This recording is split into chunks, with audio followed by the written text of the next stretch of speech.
Alright, so the next device we're going to talk about in the LCS system is the sensor track. So I think the sensor track is the piece in the entire system that has the most play value, so we're going to be able to do all kinds of settings with this, do recordings, things like that.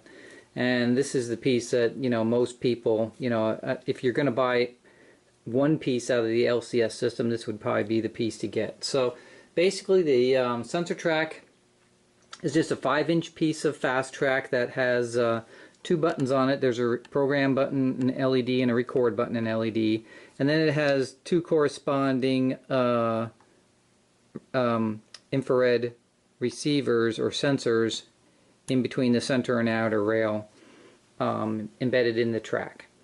And basically the corresponding legacy or Vision Line engines have a transmitter in them that beams information from the locomotive down, and then these sensors pick it up when the locomotive passes over them.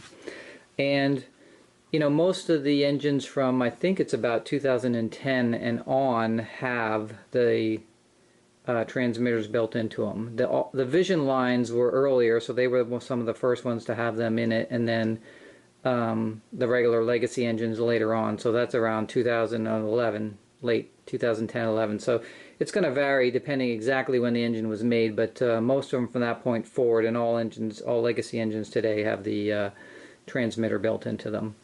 So the transmitters are usually underneath the tender somewhere in the steam engines, and then it's usually in the fuel tank on the diesels. But basically, when the locomotive passes over that track, you're going to see the LEDs will flash indicating that it's receiving information. So the sensor track basically has a couple of different features on it. One is it will automatically update any engines information to the cab 2 and the base basically when it passes over it. So if you've added a new engine to your layout and it's not programmed yet, you didn't load the orange module, you didn't manually program anything in, you can just run your engine over the sensor track and then will automatically update the engine's information to the system. So basically the only thing you have to do is you have to basically program in the engine's ID first, just like you normally would. And once you have your ID set, then you just pass the engine over the sensor track and it'll update the information. Another thing it does is it will display the locomotive's current fuel level on the cab 2 remote. So again, that's sort of a play value feature where just you can see the fuel level changing as it passes over the sensor track. It does have a set of preset pre-programmed action commands that you can turn on and off. There's 10 of them, one being no action at all, so you can actually disable the sensor track if you wanted to. But basically out of those 10 options, there's different things like blowing the whistle or doing crew talk or things like that. And what will happen is when the locomotive passes over the sensor track, it'll automatically do that particular action. So we'll show you those a little bit of all the different actions that you can do with the sensor track, but those are pre-programmed, preset. And another thing that you can do is, which I think is the biggest play value in this piece, is basically you can record your own custom actions. So on the sensor track itself, there's that record button here, and then when you record, it basically records not only any legacy commands that are going to the engine itself, but also any on your layout. So anything that's command control that you're controlling with the remote, basically as you do those different commands, they're stored in that recording, and then once you have that recording saved, the next time the engine runs over it, all those different items that you were doing will happen automatically. So if you were changing a switch position, operating an accessory, turning on station sounds, diner car, or something like that, whatever it is, all those things will happen automatically when it runs over the sensor track and replays that recording. So that really is only limited by your imagination and all the things you can do with that recording mode. And then one of the last things that you can do with the sensor track is if you're using the LCS iPad app, you can also see the real-time location of the engine on your layout. So if you have your layout built inside your LCS app, then as the engines pass over these sensor tracks, you can see in real time basically where that engine is located on your track. Now, as far as setting up the sensor track, that's very easy. So as far as installing it, the only thing you have basically is two connections. So I have them all installed on my layout. But if we look in the manual here, you can see it's just basically two connections for those PDI cables I referred to in some earlier videos. And basically, you just plug it in, and if you have another either sensor track or another LCS module in the system, you can plug that one into the other port, and basically then it goes out to the other module to daisy chain it together. If you're just getting started with the LCS system and you just want to try sensor track only and not those other modules I was talking about earlier, you can actually you only need two things, which is the sensor track itself, and then you buy the DB9 cable that has the PDI attached to it, and also the AC adapter. So you need that cable. Every layout will need this cable no matter what. So that's the one piece you buy, and then if you just want to try a sensor track out, you can just buy a sensor track and it connects directly to it. You don't need to buy anything else. So it's a really simple setup as far as the sensor track goes, as far as like getting it installed in your system. And then all you have to do is program it. So we're going to do that next. Alright, so first thing we got to do is program the sensor track. So in order to do that, basically, the way it works is the ID is stored under the accessory section on your remote. So under your accessory button, and then whatever number you decide to assign to this sensor track. So each sensor track needs its own ID, just like anything else in the system.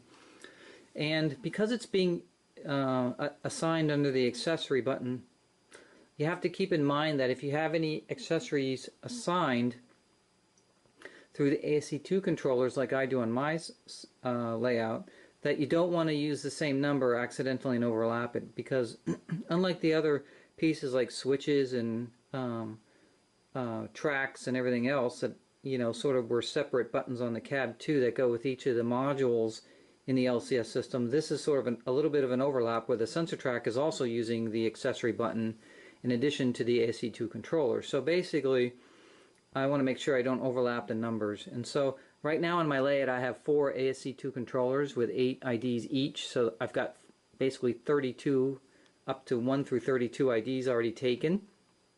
And I may add some more in the future, so I don't want to have to reprogram all these sensor tracks later. So I think what I'm going to do is start at ID number 70. So that gives me plenty of room in between my accessory controllers and the sensor tracks. I have 10 sensor tracks basically situated throughout the layout. So that would be 70 through 80 as my IDs for the sensor tracks. So on this first one here, we're just going to set it to ID number 70. So it's really simple. It's just like anything else on the layout. So you have the program button, so you're just going to hold down the program button until the LED is flashing slowly. And then on your remote, basically what you're going to do is you're going to hit your accessory button. So I'm going to hit accessory and then 70, and then I'm going to hit the set button. And when I hit the set button, if you look at the LED, it blinks really fast for a second there, and then it goes back to slow blinking mode. So now I've set the ID to 70. Now you have to set the one of the actual preset commands. So you can either do 0, which means I don't want to have anything set right now, or you can set one of the preset commands that's in the list. So in the guide that comes with the sensor track, you'll see there's a whole list of all the different action commands that you can have. There's up to 10 basically, and 0 is basically no action. And then you can decide for which direction you want this action to happen, and you pick one of these numbers basically. So the way you program that in is it's just going to be aux1 on the keypad, and then whatever digit you want to program in. So basically if I was doing these disabled or no commands, I would just do aux1 and then 0, and when I hit 0 you'll see the LED will stop flashing. So now this sensor track is programmed for ID number 70 and no action when a locomotive passes over it right now. So that's really what you're using the remote for. Now, if for some reason you needed to change one of those action commands, so let's just say I want to make it so that it blows the whistle on the locomotive. So they call it a crossing gate signal blow. And I want it to happen when the locomotive is going from the right side to the left side. So basically in that direction, that would be action command 1. So if I want to program that, I have to do the same thing. I have to hold down the program button, and I'm just going to do accessory and then 70 on the keypad, and then I have to do the same thing aux 1, but then in this time I'm going to hit 1 on the remote, and again it'll blink really fast and then stop blinking. So now it's set to actually do the crossing gate signal blow when the locomotive passes from the right to the left. Okay, so basically the direction is always by the front of the sensor track that has the buttons on. Okay, so if I'm going right to left, that would be, I'm going from this direction to this direction, the whistle should blow. If I'm going from this direction the other way, basically from left to right, it should do nothing if it's set correctly. And so that's how you program the sensor track. Now, that's fine if the sensor track is right in front of you and you can reprogram it anytime, but if you are putting sensor tracks around your layout, and some of them are very hard to get to, if you ever had to reprogram it in the future, that is kind of a pain, because you actually have to push this program button to get the procedure started, basically. So you'll see later there's a third-party app that allows us to actually do this reprogramming and change the settings on the sensor track or set recordings, basically without having to go push the program button. So I don't know if you remember when I was doing the command control switches, there was a way, they called it a soft set program, where you could actually change the ID on the command control switch if you needed to without having to push the program button. And this is similar to that. So this application basically helps us with that. But that is why you would use the cab 2 remote and the accessory number. That's really only the time you're using it is when you're reprogramming the sensor track to do something else. Otherwise, you won't have to use the accessory button on the remote past the point of programming. So that's basically how you do your basic programming of the ID, and then you have to set one of the actions, whether it's 0 for no action or one of the standard ones in the preset command list when you program your sensor track. Okay, so let's talk about the first feature of the sensor track, which is more just a utility, which is the automatic upload of the engine's information to the cab 2 and base. So basically, if you bought a new engine and you programmed it to whatever ID you're going to set it to, if you run that engine over the sensor track, it will automatically upload all the engine's information, its name, road number, all the settings for lighting and the features that go with that. Everything that would be on the normal orange module if you were to manually load it into the cab 2 remote, or if you were manually entering the information in the remote. So it's just sort of a convenience feature. You still have to assign an ID to your engine, obviously, so you still have to set the program, switch to program, assign an ID, and hit the set button on the cab 2 so that the engine has that ID. But once you've set your ID, you don't have to do anything else. You can just run it over the sensor track. So for me, it's kind of convenient, because sometimes I do change my mind on how I'm going to ID the engines, and I want to change the ID, but the orange module is away in the box up in the closet, and I don't feel like unpacking it and getting all that. And so this is very easy, because I can change the IDs on the engine and then clear the information and then rerun it over the sensor track, and you're good to go. So I have my Bethlehem Steel 2-truck Shay here on the track, and basically if you look on my remote here, you can see it's assigned to ID number 5, but there's no information for this engine yet. Okay, so all I'm going to do is I'm going to start up the engine, and then the sensor track is right here in front of me, so this little LED is going to blink when the engine goes over it. And what should happen is the display should change to the correct name, and all the information should load into the cab remote. So let's start her up, and then we'll see what happens.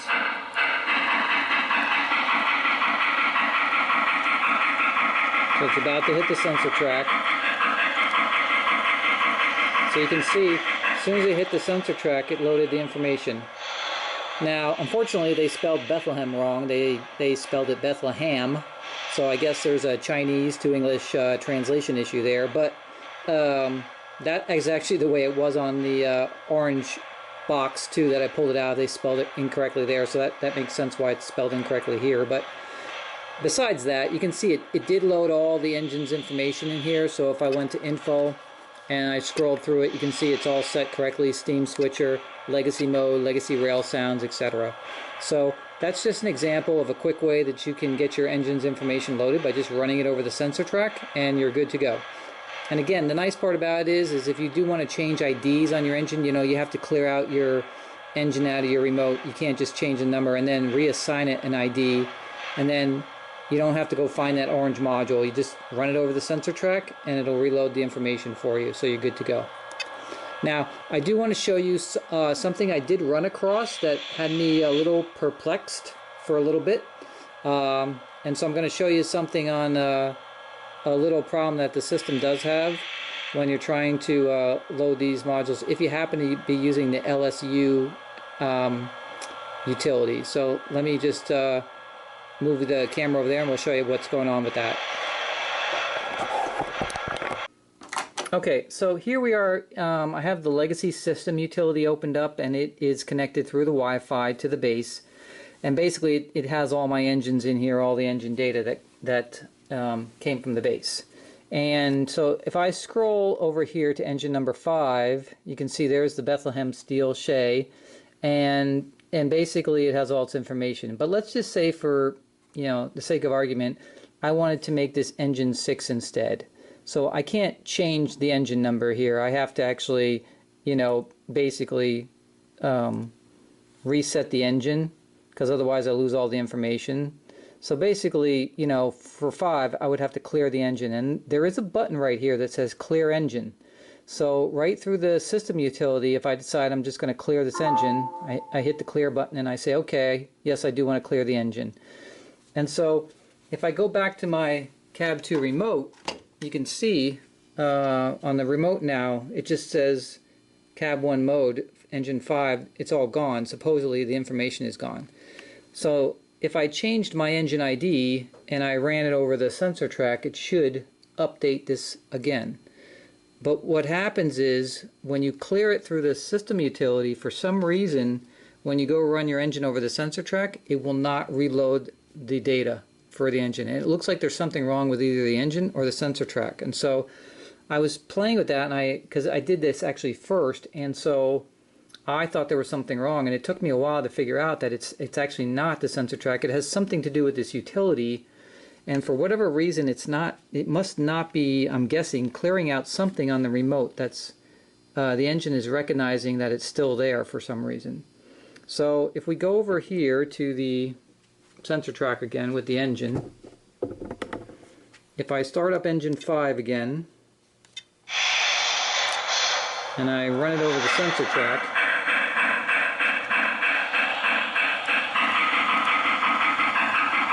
you notice nothing happened. It did not reset the name on the remote, like nothing loaded from the engine. And if I go forward over the sensor track again,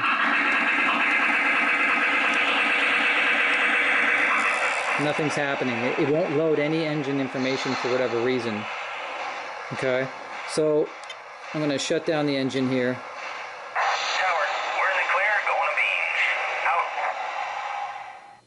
Okay, but if I actually clear it from the remote itself, so if I go to engine 5 info and I hit clear and say yes, I want to clear the settings, basically now that the engine is cleared here, if I go back and run the engine now, then it'll load the data into the engine. So if I start up the engine again,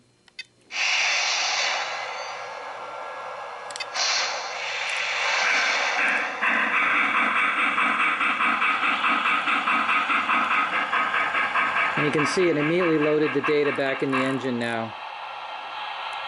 Yardmaster, taking our break now. Out.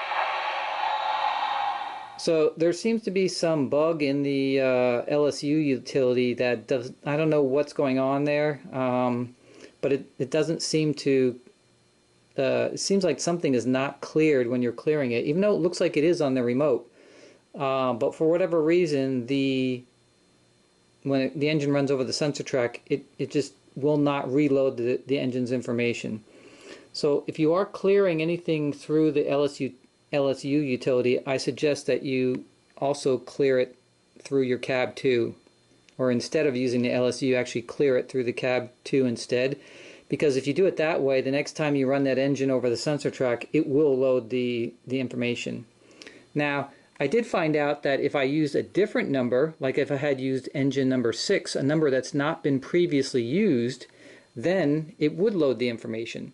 So it's almost like because 5 was used before and it seemed like it was remembering something, it wouldn't load the information in, and I'm not sure why. I have no idea like what's actually going on, but that is the case. I can repeat that over and over again, so I do know for a fact that it's the cause is from the LSU utility. When I delete it through that utility, it won't reload again. But if you do it the normal way through the cab 2 remote, then you won't have any problems. So you could easily clear something off your cab 2, and if you decide, you know what, I do want to keep that number, you can just rerun your engine over the sensor track and it will reload the information in, and you won't have any kind of problem. So just a heads up in case anybody happens to be using the legacy system utility to clear any of their engine information. It looks like for some reason it's just not doing everything it needs to, and the sensor track then won't reload the information from the engine. So that's just a FYI. Okay, so let's talk about the second feature of the sensor track, and that is the fuel and water levels that are more for play value, and they display on the cab 2 remote here. They display in the bottom two left-hand blocks here, but the instructions that come with the sensor track are, sometimes they're vague, sometimes Lionel's instructions are not quite clear. And you won't see those two icons for the water level and the fuel level until you actually pass over a sensor track. So some people think it should be there right away, and it isn't until you actually hit a sensor track. And then once you hit the sensor track, then you'll see the levels. So I have my Shay here, and I'm going to just pass over the sensor track. But the two displays are under the speed button. So on your cab 2 remote, if you hit the speed button, and then basically start your engine, move it over your sensor track, and then once you hit your sensor track, you should see those two icons appear.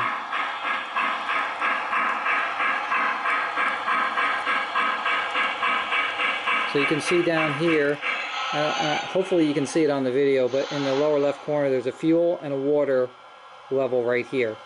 And so basically as you go around your layout, those levels will keep decreasing depending, what your momentum is, how much effect you have on your engine, how many times you're going around, etc. And those will keep dropping and dropping and dropping. Every time you pass over a sensor track, it updates itself.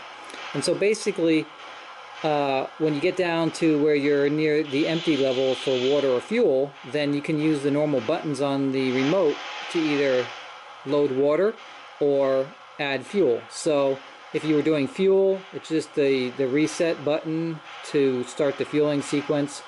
Or if you were doing water, then it would just be the water icon so they can refill with water. But what will happen is after you do that, you won't see the display here change immediately. As soon as you pass over the next sensor track, then you'll get the full indicators again, and then of course it'll start going down as you're going around the track. So again, I don't know if it's easy to see here on the video, but they're close to full right now.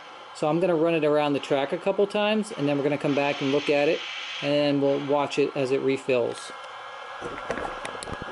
Okay, so here we are. We ran around a couple times, and if we look on the cab 2 remote here, hopefully you can see this, but the water level right on the right here is about halfway now. It used to be full, so now we're at the halfway mark for water level.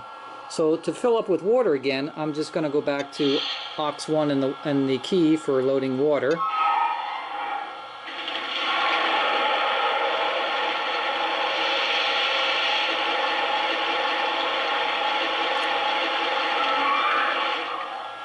Okay, so now, Howard, my water's full. okay, so now we have a full load of water, but if we look at the remote, you can see it looks like it's still half full.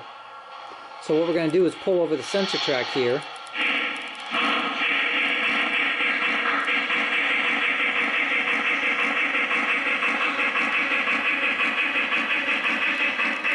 now that we went over the sensor track, if we look at the water gauge again, you can see it's at full. So we're at the full mark again. Okay. And the thing about it is it really doesn't matter. If you have multiple sensor tracks on your layout, then it can update itself every time it comes to a sensor track, so you're good to go. So you don't necessarily have to go all the way around, but just keep in mind that the gauges, after you do your refueling or your refilling of the water, you won't see the gauge change until you actually run over your next sensor track. But it is kind of cool. The gauges do move up and down as you're running out of water or fuel, depending on what kind of engine you're running, diesel or steam. So just a small feature of the sensor track, but just a little FYI that, again, you won't see that happen until you actually pass over a sensor track. Okay, so let's talk about the next feature of the sensor track, which is, of course, the preset commands that are in the track. I showed you this earlier. There's a guide that comes with all the preset commands and kind of what they do. So again, 0, if you set it to 0, basically you disable the track, which, you know, some people say, why would you want to do that? Well, there may be times when you say you did a recording or something like that and you don't want to run the recording right at that time, or there's something that the sensor track you have set to that you just don't want it to do at that time. You can quickly set it to 0, which basically turns it off. So it's basically 0 is on and off. Options 1 through 8 basically are preset options where you can have different things happen when the train passes over the track.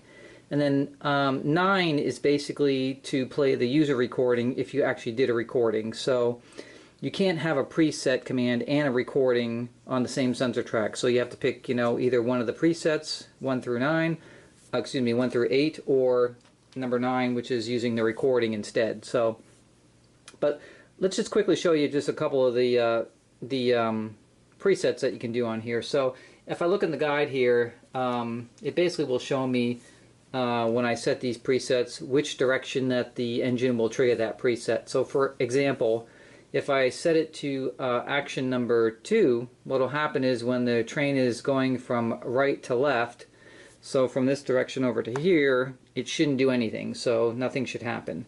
But if I'm going the reverse direction from left to right, then basically it should do a crossing gate signal blow on the engine. So let's just, you know, test that out. So on my sensor track here, I'm just going to hold down the program button. And on my remote, again, it's just accessory, and then whatever the number is, in this case it's 70. You hit the set button, and then you do aux1 on the remote, and you pick your action command, which in my case is going to be 2, and then the LED will stop flashing. So now it's programmed to do the crossing gate signal blow. So I've got my Conrail SD70 here, so I'm just going to power this one up, start up this engine. Oop, wrong engine. I actually want this one here. Okay, and so we're just going to pass over the sensor track, and as it passes over the track, you'll see this LED will flash, and from that direction to here, it should basically do nothing. So let's just pull it over the track. And watch closely as you get to the center of the engine, you'll see this will flash here. And you see it flashed, and basically nothing happened. So if I reverse the engine the opposite direction, based on the command I set, it should do a signal blow when I go back the other direction.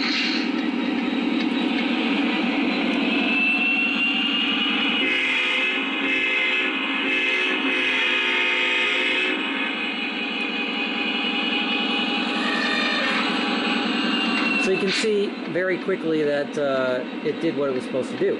Now, if I wanted to change that to a different command, like suppose I wanted it to ring the bell, but I wanted it to ring the bell when it was going from right to left, if you look it up in the guide, basically that's action command 3. So I'd have to do the same thing, hit the program button, and then on your remote you'd be doing the accessory 70, and then the set button at the bottom, and then again we're doing aux1, and in this case it's going to be 3. So now I've set this track to ring the bell if it goes from right to left, and the opposite direction it should do nothing. So let's give it a try and see what happens.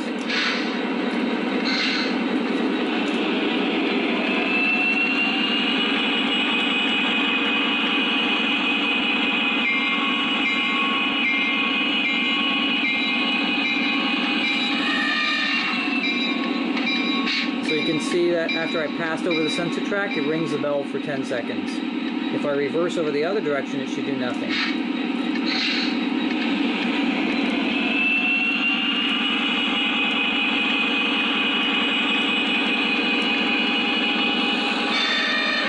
So you see it does nothing in that particular case. See you next trip.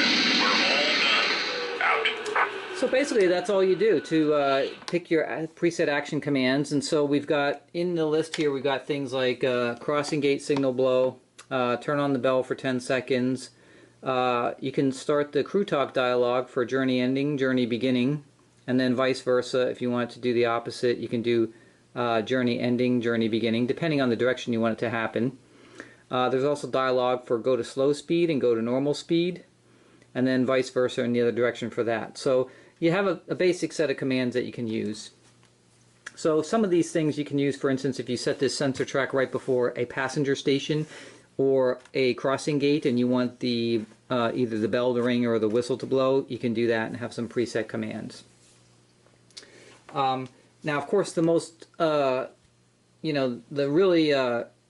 the biggest play value with the track is, of course, the record feature, which we're going to get to in the next section. But the one thing I did want to mention was I want to take sort of a detour here and talk about a third-party app. So you saw that every time I wanted to change my command on the sensor track, whether I was going to switch it to a preset or turn it on or off or whatever I was going to do, I had to push this record button on the track.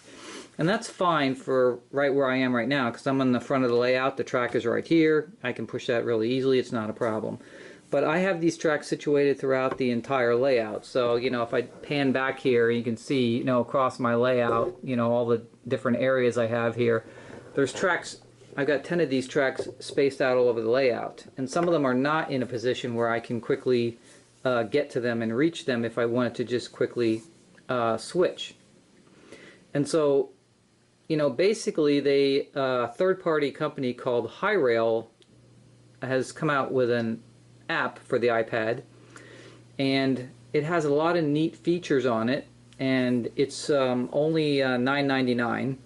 And I want to demonstrate that, because if you are going to have multiple sensor tracks on your layout, especially ones that might be in positions that are not so easy to reach, you definitely want to pick up this app because it's definitely worth the price you're paying for it, for sure. So we're going to take a quick detour, and I'm going to show you how using the same sensor track that I was manually programming, that we can use the app to do the exact same thing. And it's actually a little easier and much quicker. So you saw before, when I want to reprogram this, first I got to hold the button down till the LED flashes. That's step one. Then I got to go to my remote here. I got to do accessory. I got to type in the number of the sensor track. So I have to know that ID, and then I have to hit the set button. Then I have to hit aux1, and then I have to hit the actual number for the preset that I want. So that is a bunch of steps that you have to do to reset that track. And so we're going to show you in the app how it's much easier to do that. Okay, so this is the Hyrail app. Hopefully you can see it in the video okay. This is about the closest I can get here. But basically this app is from a third-party company called Hyrail LLC. And you can go out on the web and search for them, and you'll get to their web page, and you can find out information about the app. Obviously it's on the App Store. I have it on my iPad here. And basically what this app does is it helps control the LCS system. So basically, one of its big main features is the control of the sensor tracks. So you can basically change your settings, your presets, using this app. You can also start and stop recordings, and you don't have to actually go out to the sensor track and go through that process that I was showing you earlier, where you have to push the button and then do all those commands on the cab too.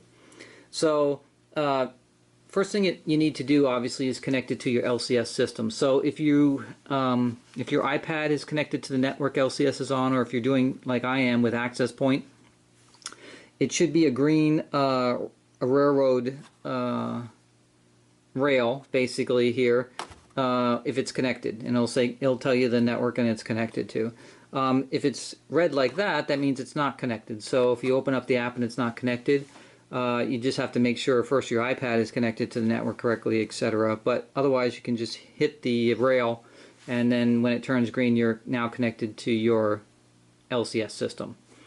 On the right here, there's like a gear here, and if you hit that button, basically this is getting information from the legacy base.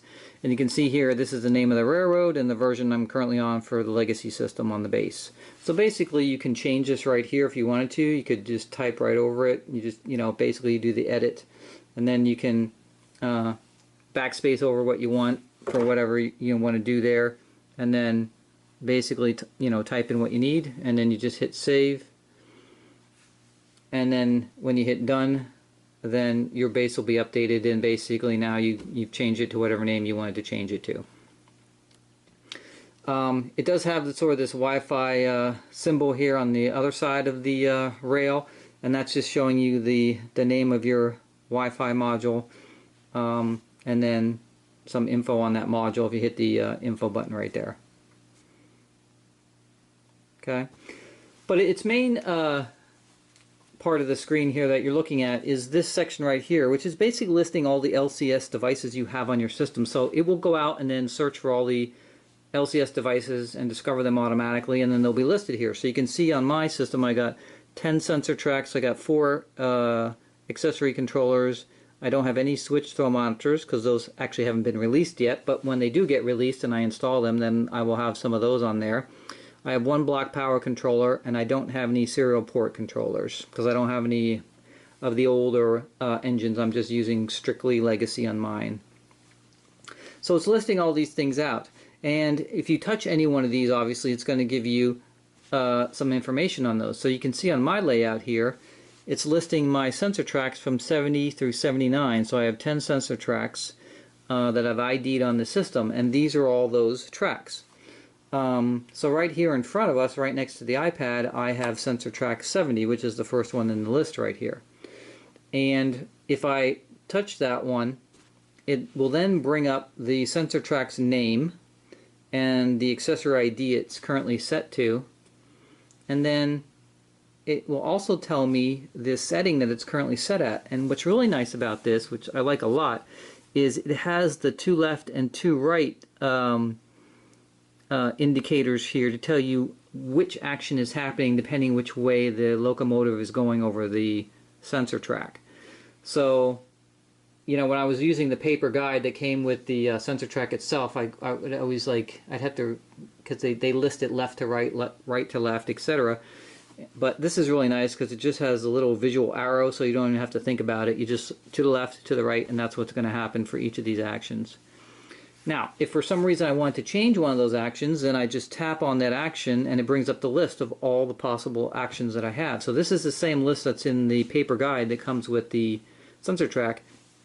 But it's really nice because, again, you can quickly see left or right, and you just pick your action, whatever it may be. And then when you can see the one that's currently selected has the check mark next to it. So basically, if you select one of these other ones, then that will have the check mark next to it, and then that's what it will be for that particular sensor track. And then once you do that, you just hit the set button at the top here, and then you're all set. Okay, so again, if you remember before, I had to go through a couple of steps holding down the button and doing all those cab2 commands to get it to change one of these presets. This is very simple. You click on the list, you pick the one you want, and you hit set, and you're done. So it's really nice, especially if the track is not close to you where you can have access to it. The other thing is there's a couple of other buttons up here. There's an info button on the right here. So if you click that, it will tell you some basic information about the sensor track itself. But this one right here called Identity is kind of nice because if you, for some reason, if you were trying to program or change something on a sensor track and you couldn't remember which ID it was, then you can actually tap this Identify tab here, and then it says tap and hold to identify. So what will happen is when you put your finger on there and hold it down, the LED on the sensor track should start blinking so you can identify it on your layout. So if I just sort of pull this over here real quick to our sensor track, which is right here, okay, I'm just going to tap and hold, and you can see the light comes on. See the LEDs on because I'm holding my finger right now on the iPad, and so it's identified that this is the sensor track 70 basically. And of course when I take my finger off and let go, then it goes back. So that's kind of nice because you know, if you're trying to set something on your layout, like, and you're trying to remember, it's like I can't remember where the ID that sensor track was way across the room there, then you can obviously just use this identify feature to do a tap and hold and quickly find out that's the sensor track. Now that's something to remember when you're actually laying down your sensor tracks on your layout. You want to make sure that the LED is facing you so that you can actually see it, because if I had this sensor track turned around the other direction on my layout here, the LED would have been on the other side, and I'm depending where it is on the layout, I might not be able to see it to identify it. So when you're putting down your sensor tracks, just remember you want to have sort of the LEDs somewhere where you can actually see them. You can still cover most of everything with ballast, but you can just let that little LED sort of stick out a little bit so you can see it if you want to identify it. And then of course there's a record option right here, which we'll get to when we get to the recording section of the sensor track. That'll be the next part after this one. But this lets you do the recording right from this app too, to start a recording, stop a recording, etc. Again, you're not going to have to go over to the button on the track. Now that is really critical for sensor tracks that are out of reach. So, you know, with the presets, you might set a sensor track to one of the presets, and that's maybe the preset it's always going to be, so you don't really have to worry about changing it that much. But if you want to do recordings, you know, recordings will probably be something that you'll be changing a lot, or redoing recordings, or making new recordings. And so that's something you definitely want to have an easy access to be able to start and stop them, and that's what that tab does on this application.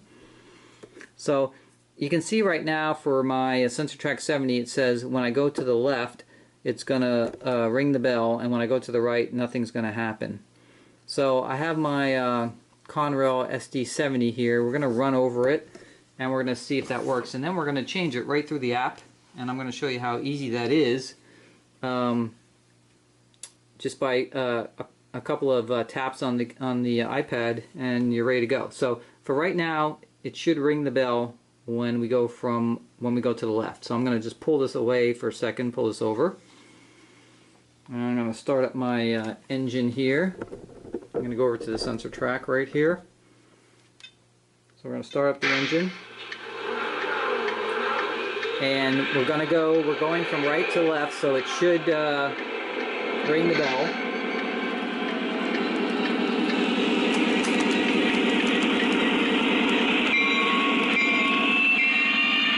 Which it does. And then if we go the opposite direction, so wait till the bell stops, because it rings for 10 seconds. Alright, so now we're going to go the opposite direction.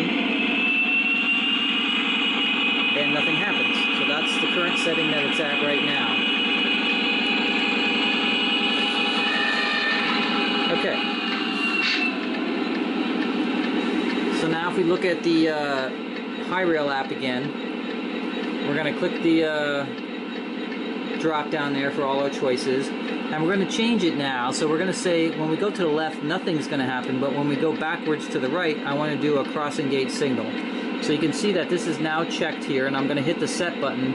And when I hit this set button, what you're going to see is down here on the sensor track, basically, this little LED is going to light up. So it's communicating when it's redoing its settings. So I'm going to hit the set and watch the LED. Okay, so it actually reset this sensor track now to this particular setting. So you can see now it says my action is to the left, no action, and to the right, a crossing gate signal. So let's see if it worked.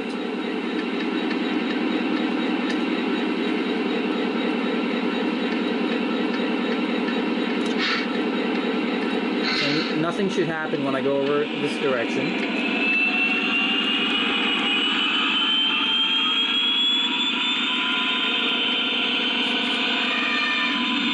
so nothing happened. But now when I go the opposite direction, I should get a signal gate blow.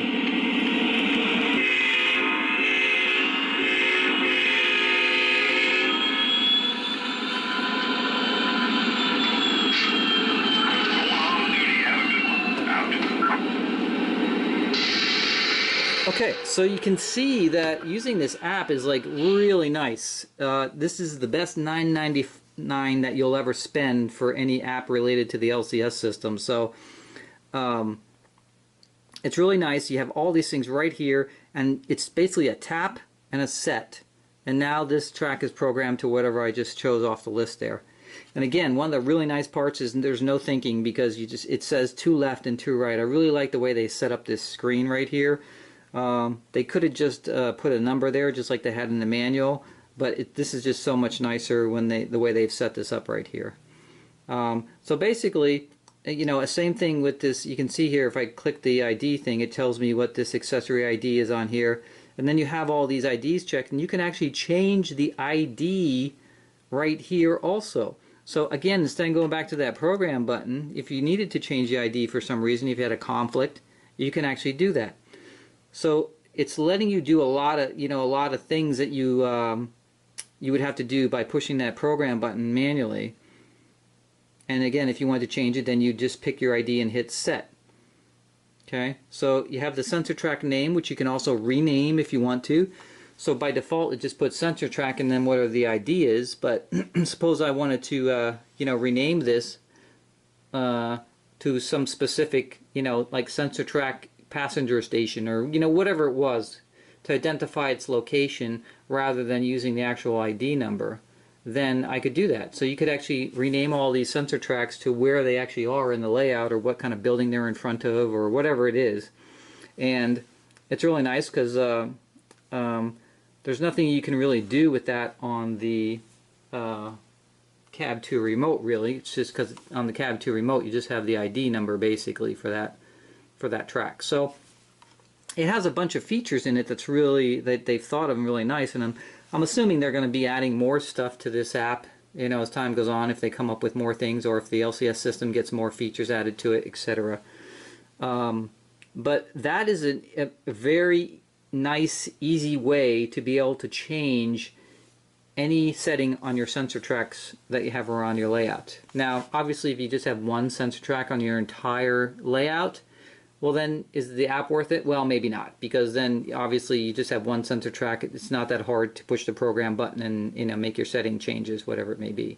But if you have 10 like I do, and they're spaced all over the place, and some are out of like normal reach, then yes, this app is definitely worth the price. And I've not had any kind of problems with it. And, I just pulled it down from the App Store. It works right out. As soon as I launched it, connected right to the Wi-Fi network, so everything's pretty much here. And it's the same thing with all your other types of things. Your block power controller, so whatever that is, again, if you decide you want to rename your block power controller to something else, okay, you can.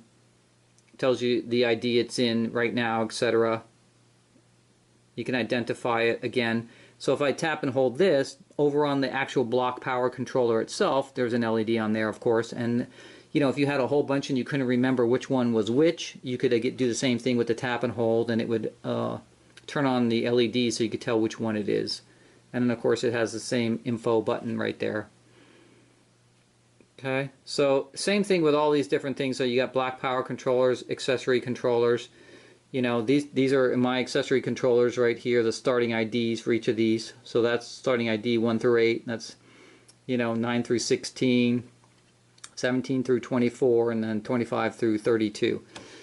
Okay, so for each of the accessory controllers, it's the same type of thing where I can rename it, I can identify it if I want to, and I have some info on it. Okay, so it has a lot of nice features on it, and I think I covered all the features on them, but on the Hyrail website, they do have a section for each thing. Like if you go under their support section, they have a little thing, like for instance how to change the base name or something like that. And I quickly browsed through that, so I don't think there's any other features on here, but there may be some that I missed. So, because some of it is sort of hidden. Like for instance, when I was in the sensor tracks here, you noticed you probably didn't know if you wouldn't have like gone under that menu that you could actually, right here, change the actual IDs on these sensor tracks, etc. So depending what you're trying to do. Okay. Oh, I gotta get connected here again. Hold on. So let me go back there. Okay. So if I want to change this accessory ID to something else, another number, I can. But if you didn't actually go into that menu, if you didn't see that little arrow at the end there, you might have thought that that's just displaying the information, but you didn't know if you could do anything with it. So when you get the app, you can go in and make sure you're basically looking for these little arrows, which of course give you menus below the main menu there, so you can do other things basically. Okay. Now we'll come back to this app when we do the recordings for the sensor tracks, and that part is going to get a little bit long because there's a lot you can do with recordings. There's different types of recordings you can do depending if you want to do a specific engine or all engines, things like that. So that will take a little bit, but when we get to that part, we will show you also how you can start and stop your recordings through the Hyrail app. So I just wanted to take a quick detour here just to mention this app. And if you're going to have multiple sensor tracks on your layout, this is almost like a no-brainer that you should just pick up this app because it's really nice and easy to change any of your settings. And so I've been walking around my layout basically, and as I've been setting the sensor tracks up, I decided I wanted to do something different on this one, and I didn't have to crawl across the layout to get to the button to push it. I just tapped a couple things on my iPad and it was set and ready to go. So really nice feature of this particular app.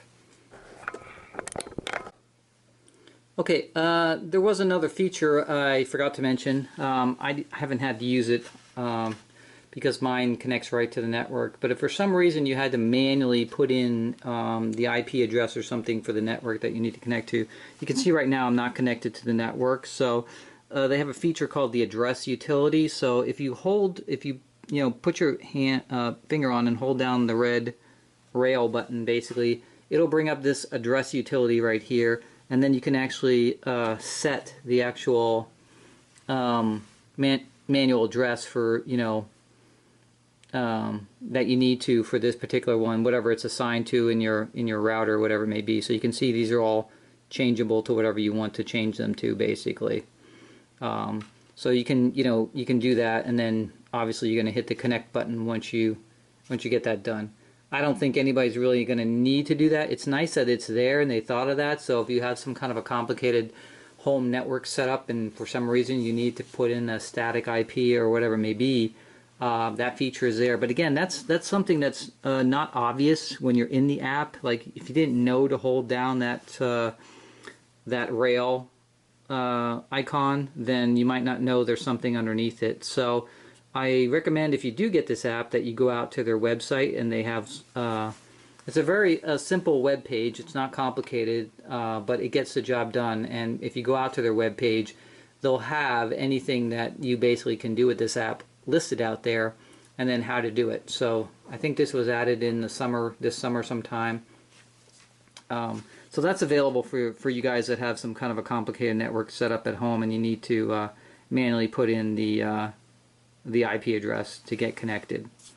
Now the other thing is, again, when we get to the part of episode 5 here where we're going to talk about recording under sensor tracks, this app also lets us do some things with recording, with not only starting and stopping, but monitoring the recording progress itself. So we will come back to this when we get to that part, but I just wanted to finish up all the basic things with the sensor track itself, because the recording part of the sensor track is going to be my last part with the sensor track, and that's going to be a separate video just because it can get involved in all the things that you can do with the recording portion of it.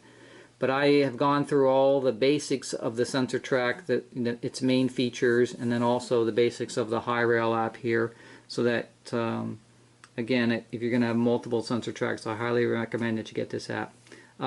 The address to go out to the website for this is www.hyrail.com. hyrailcompany.com. So it's spelled H-I-G-H R-A-I-L company. So it's not H-I, it's H-I-G-H. So hyrailcompany.com. And if you go out to that website, then you can see some information on it. And obviously, if you just type in that, look for the Hyrail app on the App Store, you should be able to find it really easily. It's going to be the only one out there with that kind of name on it. So again, that's it for this part of the sensor track. The next video that we're going to have coming out, which will probably be another week or so, we're going to talk about the recording features of the sensor track, and also we're going to talk about some troubleshooting, because initially when I set up the sensor tracks on my layout, I had some issues that I had to actually talk to Lionel about, and there's some other small things that I got resolved, but I just want to, at the end of that video, give you guys some heads up if you have any kind of technical difficulties with the sensor tracks in the LCS system, and what the cause and possible resolution might be for that type of stuff. So stay tuned for that video. That'll be coming up shortly in probably another week or a week and a half.